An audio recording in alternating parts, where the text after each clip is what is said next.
गरुड़ नगर पंचायत चुनाव में जो विवाद चल रहा है वो कई अहम सवाल उठा रहे हैं। कांग्रेस के उम्मीदवार भावना वर्मा ने बीजेपी की ललित वर्मा को महज 37 मतों से हराया है, लेकिन चुनाव के बाद से प्रशासनिक कार्यवाही को लेकर विवादों का दौर थमने का नाम नहीं ले रहा है।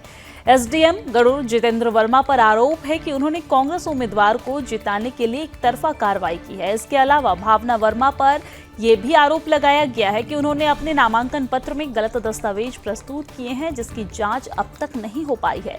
जब प्रशासन पर कार्रवाई करने में विफलता का आरोप लगा तो स्थानीय समाजसेवी गोपाल बनवासी ने एसडीएम और थाना बैजनाथ में प्रशासनिक तरीके से प्राथमिक रिपोर्ट भी दर्ज करवाई है। अगर प्रशासन ने कोई कार्रवाई नहीं की तो गोपाल बनवासी ने इस मामले को न्यायालय में ले जाने तक की भी तैयारी शुरू कर दी है। उनका कहना है कि कांग्रेस उम्मीदवार ने शपथ पत्र में गलत एफिडेविट लगाया है, जो चुनाव प्रक्रिया की वैधता पर सवाल खड़ा करता है।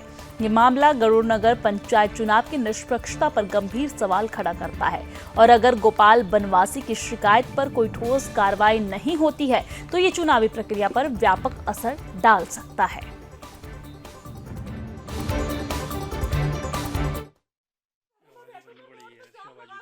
देखिए, गरुड़ में नगर पंचायत अध्यक्ष पद प्रत्याशी भावना वर्मा द्वारा रिटर्निंग ऑफिसर के समक्ष झूठा शपथ पत्र प्रस्तुत किया गया है नामांकन के दौरान।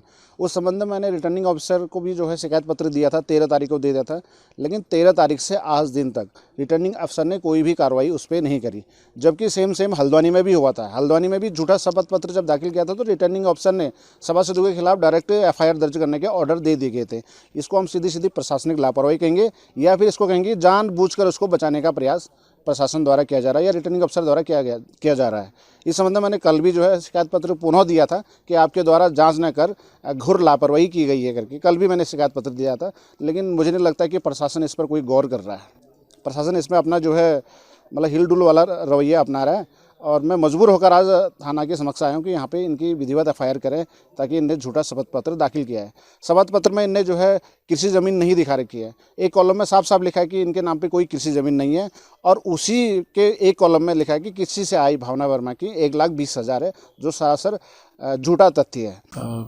इसमें जो निकाय इलेक्शन अभी यहाँ पे कंक्लूड हुए हैं, उसमें हमें नामांकन और स्क्रूटनी के उपरांत एक शिकायत प्राप्त हुई थी।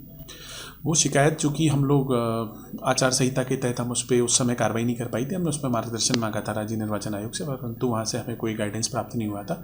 लेकिन चूँकि अब जो है राज्य निर्वाचन आयोग द्वारा आदर्श आचार संहिता को हटाने की घोषणा कर दी गई है, तो अब उसमें अगर हमें ऐसे कोई शिकायती प्राप्त हुआ है तो उस पर अब हम अग्रिम कार्रवाई करेंगे।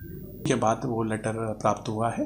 अब चूंकि उसका चुनाव की प्रक्रिया वो लेटर बाधित नहीं कर सकता है, इसलिए अब हम उसमें जांच आदि करवाएंगे। हमारे यहाँ सिस्टम इंस्टीट्यूशनल सिस्टम है, हम उसको तहसीलदार कार्यालय को आगे प्रेषित करेंगे, फिर उसमें जांच होकर जो भी आएगी उस हिसाब से हम उसमें का जो शिकायतकर्ता है उसको सूचित करेंगे।